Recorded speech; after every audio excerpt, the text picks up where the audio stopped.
શું સવારે તમારું પેટ બરાબર સાફ નથી થતું અને આખો દિવસ પેટ ભારે લાગે છે? જો હા, તો તમારે સાવચેત થવાની જરૂર છે. તમે આગળના વિડીયોમાં જોયું જ હશે કે આપણું શરીર ખોરાકનું પાચન કેવી રીતે કરે છે અને પાચેલા ખોરાકનો ઉપયોગ કેવી રીતે કરે છે. જ્યારે યોગ્ય આહાર અને વિહાર ફોલો કરવામાં આવતો નથી ત્યારે સૌ પ્રથમ પાચન બગડે છે.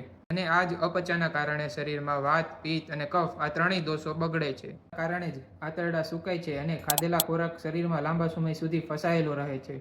આ અવ્યવસ્થિત રીતે પચેલો મળ શરીરમાં લાંબા સમય સુધી રહેવાના કારણે ઝેરી તત્વો ઉત્પન્ન કરે છે અને આ ઝેરી તત્વો શરીરમાં ફરીથી લોહીમાં ભળીને આખા શરીરમાં ફેલાય છે અને વિવિધ રોગો જેવા કે માથાનો દુખાવો, ચામડીના રોગો, સાંધાના રોગો, કમરનો દુખાવો, હરસ, મસા, ભગંદર વગેરે જેવા અનેક રોગો ઉત્પન્ન કરે.